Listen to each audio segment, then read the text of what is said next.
leadership profile as well as a district profile, where the plan is to assist the board in selecting candidates that meet some of those need areas that are presented in the profile. It also helps on the candidate side as candidates are looking for positions. They can match their skills to districts where they feel they're more apt to be successful. So this is the report that step 2. And is this an independent third-party HYA? It is. They do all that work separate from the board members. The board members do not attend those sessions. They're not in the interviews. And so they may not go through. All right. I failed to ask you this. I apologize. Tab 3, the investigation report from the Bulow Better firm. Was that also an independent investigation to the best of your knowledge? That's my understanding. All right. Now I'll go back to tab 5.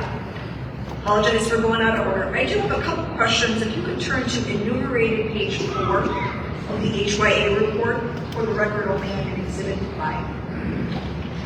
Are you there? I am. The HYA report has in its middle of that page a section entitled Staff Split and Divided. Do you see that? I do. All right.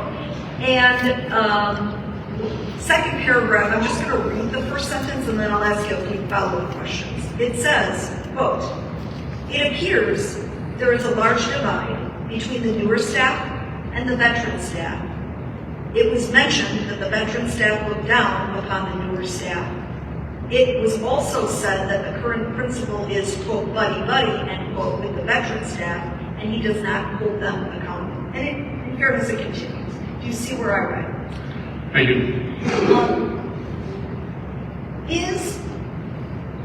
Are you in agreement with the statement that at least as of February of 2020, there was a, quote, large divide, end quote, between newer and older staff? February of 2020. I apologize. I may do that from time to time. My brain doesn't, I'm open my brain. Let me try that question again. Are you in agreement that as of February of 2023, there was a large divide between newer and more veteran staff? That was my observation as well.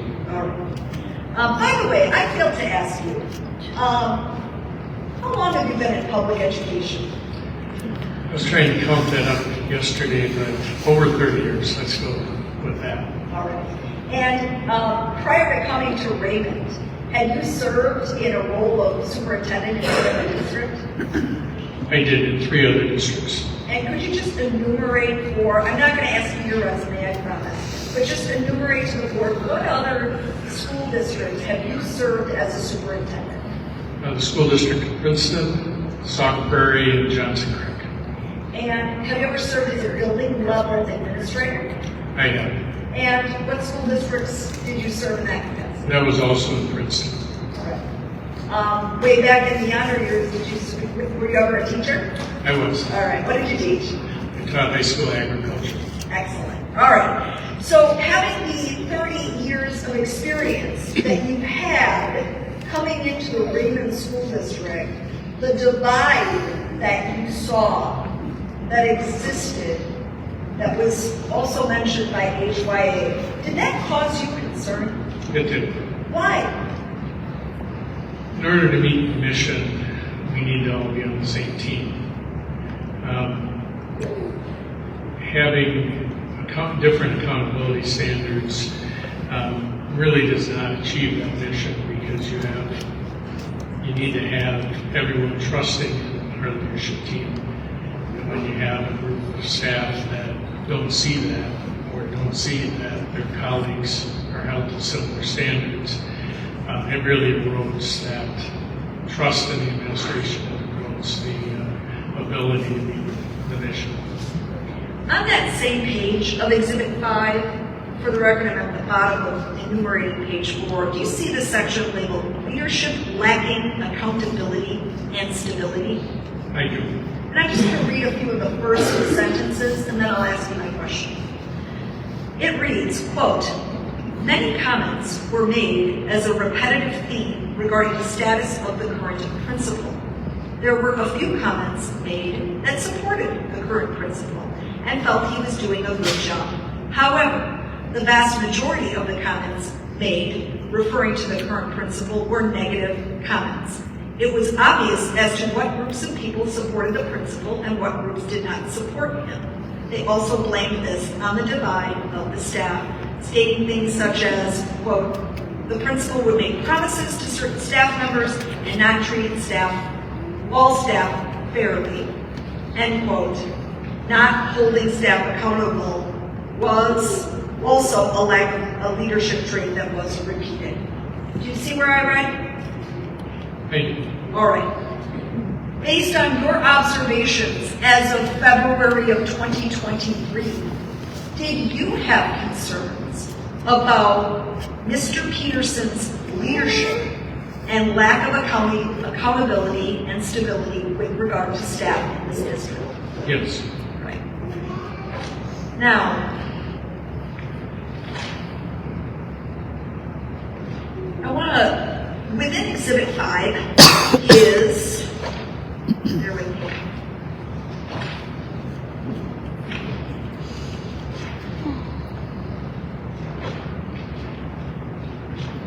I don't know how to get you to this. It's Mr. Peterson's, what I'll just call augmentation, but maybe a response to the HYA report. It's about, I don't know, 2/3 in. The top says, "I am exercising my right pursuant to," and it goes on.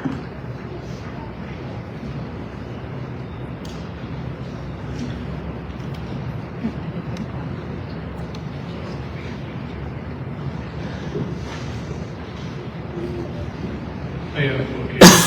All right. Are you aware generally that Mr. Second, Oh, yeah. I just want to make sure the board members are following your 5 pages from the back of Exhibit 5. I just want to make sure they're on the same page with you. Everybody there?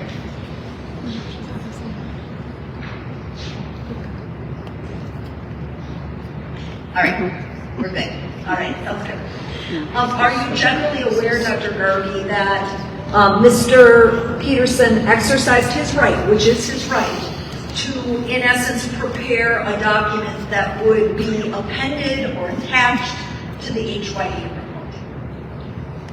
It is his right, and he did do that, yes. And so the last 5 pages of Exhibit 5, just to be clear, they're not the HYA report, they're his augmentation to the HYA report, correct?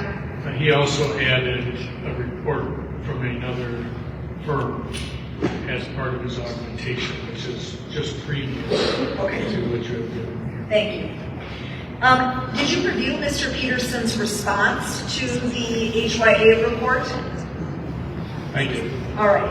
Did it appear to you, based on his response, that Mr. Peterson took accountability for the issues that were identified as being concerns of the principal in the HYA report? No. Turn to tab 6. As a result, well, straighten up. What is Exhibit 6? That is a review of performance. And if you can go to the end, it's got some signatures. Is that in fact your signature, and to the best of your knowledge, Mr. Peterson's signature dated with his date of April 24, 2023? Yes. All right. Was this a performance review in writing that you provided to Mr. Peterson? Yes. All right. And by the time you prepared this, correct me if I'm wrong, you had been the superintendent of this district for approximately 6 months, maybe a little longer. Correct. Do you believe you had adequate time in those 6 months to kind of take an inventory of and observe Mr. Peterson's performance in the areas, enumerated in this review? I did. And does this document provide a true and accurate reflection of your view of his job performance, at least as of April 24, 2023? It does. All right. The document also speaks for itself. I'm not going to go through it any further, but let me move to the next exhibit, which is this. As a result of your performance concerns that you outlined in his review, did you place Mr. Peterson on a performance or professional improvement plan? I did. If I use the word PIP tonight, PIP, will you understand that we're talking about Exhibit 7? I will. Thank you. Why did you place Mr. Peterson on a PIP? Professionally, I've used improvement plans. Obviously, the goal is to reach the improvement plan goals. But it does two things. One, after determining that there are areas of growth, it also gives a roadmap on how to reach that improvement.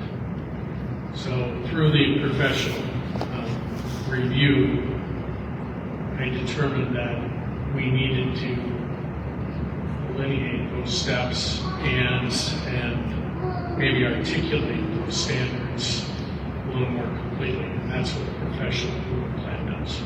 And I want to just spend a little bit of time going through this document. So the first area noted in the PIP is staff accountability. And I see that the first sentence thereafter says, be consistent in holding staff accountable. Do you see that? I do. And you go on, and I'm not quoting directly, but you mentioned the divide, we talked about that, and you outlined certain metrics. Do you see that? I do. All right. Was this area of staff accountability a concern of yours as of late April 2023? It was. Did you hope that Mr. Peterson would improve his performance with regard to staff accountability? I would go further than hope. I expected that would happen. Okay. Item number 2 in the performance improvement plan is improvement of instructional practices. Do you see that? I do. And again, it's all in writing, but can you just give a very brief overview to the board of what improvement, what is the improvement you were expecting, perhaps, I'll use your word, to see with regard to instructional practices? Early on in my time with the district, we identified, and those conversations were with Mr. Peterson as well, we identified inconsistencies in our instructional practice. Some staff not using best practice. Our students are great students, and we fare very well on our state tests, but we can always be just a little bit better. And without having consistent use of best practice, that goal can't be achieved. And so as instructional leaders, which is a major part of being a principal, we needed to work with staff on getting to that point where they were using best practice and using it consistently. And I note that one of the things enumerated under item 2 of the PIP is improvement plans will be developed with identified staff. Do you see that? Yes. And that was part of your expectation for Mr. Peterson going forward, correct? Yes. All right. Turn the page. By the way, did you develop this PIP in connection with and as a result of your performance review that you did of Mr. Peterson's job? I did.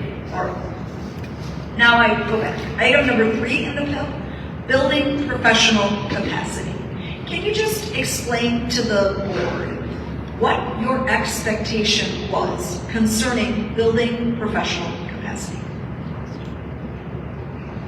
It appeared to me that our staff development was inconsistent at best, and in order to build professional capacity, we as instructional leaders need to provide the appropriate staff development. We need to set consistent expectations. And this is the pathway to develop, to give our staff the opportunity to develop and begin to use best practice. Some of the things you note here, I'm looking specifically at 3B, and they talk about consistency with regard to hiring practices, knowledge of the employee handbook, handling crises, and staff supervision. Were those areas of concern with regard, let me state that again, were those areas of concern to you with regard to Mr. Peterson's job performance? Yes. All right, I want to go briefly, we've got one more. Ethics and professional norms. Again, this is item 4 in the PIP. Can you just briefly explain to the board what your concerns were at this time, meaning the time you prepared the PIP, with regard to Mr. Peterson's ethics and professional norms? Specifically, as we look at professional ethics, our responsibilities as administrators are to support board decisions, principals support superintendent decisions, teachers support administrators' decisions, etc. One of the things that I was seeing is as Mr. Peterson and I would have conversations as the admin team or as we were in committees with the board, we often would identify the same issues. As we left those meetings, those were not meetings that we needed to have. As superintendent, I work for this collective body, and they have certain statutory requirements and responsibilities. One is to set the curricular standards. One is to hire the superintendent. Those are things that we then in turn as administrators need to make happen. So that means we create a plan. What I was seeing was what I would characterize as undermining those decisions. And that has a variety of shapes.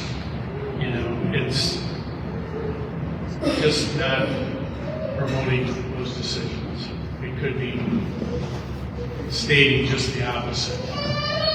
And, you know, really in Mr. Peterson's defense, I think some of that also came from that difference in expectations. And when there was pushback, we just couldn't get the needle moving.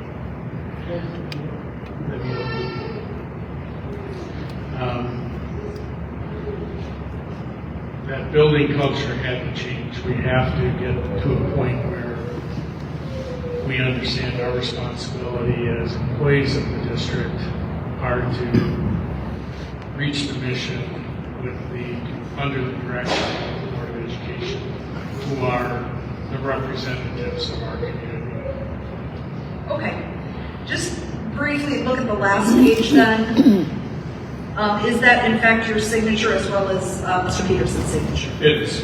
And I noticed it has the same date of the review, which is April 24, 2023. Did you meet with Mr. Peterson and deliver both documents to him at the same time? Thank you. And did you discuss those documents with him? We did.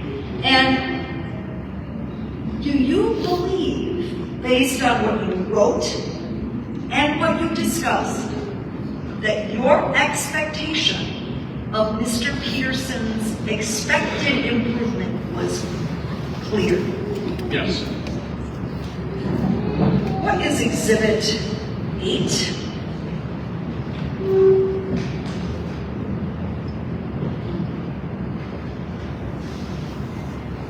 That is an update of my notes about a meeting we had as we reviewed progress on the improvement plan. So let's get some foundation. Let's call this foundation. From time to time, after the PIP was introduced, did you meet with Principal Peterson to discuss his progress toward the objectives outlined in the PIP? We did that formally a few times, but these topics were continued topics of conversation between those meetings. By the way, did you have, like, did you strike that? Did you have with Mr. Peterson some sort of standard meeting, like a weekly administrator meeting or a weekly or a bi-weekly meeting? We did not. Okay. So when you talk about informal conversations, just give the board a sense for how frequently did those occur? Well, we would visit each day that I was in the district, and then a few times via telephone on specific topics, some unrelated or some directly related to this, and others just day-to-day operation conversations that cursorily are related to the school culture, instructional practice, or supervision of teachers, those types of things. Okay. So now I digressed and I'm going back to Exhibit 8. Is this a document you prepared? It is. And it is titled Professional Improvement Plan Progress Update. You see that? Yes.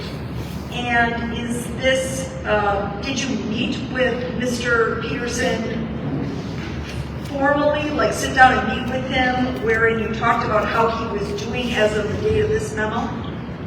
These notes were created subsequent to a meeting. Very good. And they are self-explanatory. I'm not going to read them verbatim, but let me just ask you some big picture questions. As of May 25, 2023, that would be about a month, a little over, after Mr. Peterson was on his PIP. Did you see any meaningful improvement in the areas outlined in the PIP?